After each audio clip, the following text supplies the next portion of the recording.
کیا کبھی آپ کو یوں محسوس ہوا ہے کہ زندگی کی ساری راہیں بند ہو چکی ہیں، جیسے ہر طرف اندھیرا ہے؟ لیکن یاد رکھیں، ہر دیوار کے پیچھے ایک نیا راستہ ہوتا ہے۔ مینال 15 سال کی ایک طالبہ تھی۔ زندگی کے مسائل نے اسے اس قدر گھیر لیا تھا کہ وہ ہر وقت مایوس رہتی۔ اس کے دل میں بس یہی خیال رہتا، میری زندگی بس یہی تک ہے، آگے کوئی راستہ نہیں۔ وہ سمجھتی تھی کہ اس کے سامنے جو رکاوٹیں ہیں وہی اس کی قسمت کا فیصلہ ہے۔ اس کا دل پڑھائی میں بھی نہیں لگتا تھا اور خواب بھی جیسے ختم ہو گئے تھے۔ ایک شام مینال اپنے کمرے کے کونے میں بیٹھی آنسو بہا رہی تھی کہ اچانک اس کے دادا جان کمرے میں داخل ہوئے۔ انہوں نے مینال کو دیکھا، قریب بیٹھے اور نہایت محبت سے کہا، بیٹی، اگر تیری نظر دیوار تک ہے تو اس کا یہ مطلب نہیں کہ دیوار کے پیچھے کچھ نہیں۔ یہ الفاظ تیر کی طرح سیدھے اس کے دل میں اتر گئے۔ مینال نے حیرت سے دادا جان کی طرف دیکھا۔ دادا جان نے کہا، زندگی میں مشکلات آتی ہیں لیکن یہ ہمیشہ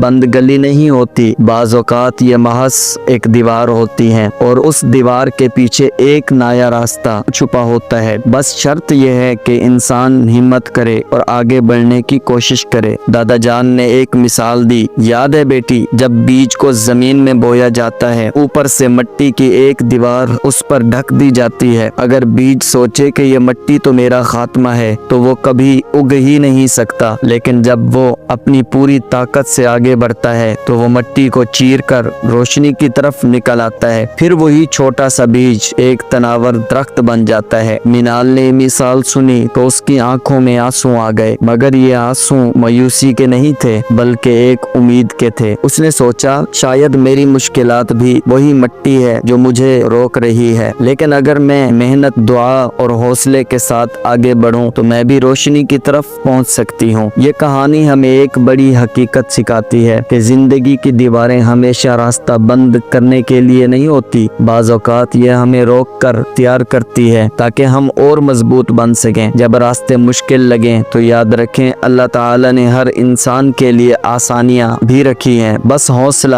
صبر اور دعا کے ساتھ آگے بڑھتے جائیں۔ یاد رکھیں، مایوسی کے اندھیرے ہمیشہ وقتی ہوتے ہیں، لیکن امید کا چراغ جل جائے تو پوری زندگی روشن ہو جاتی ہے۔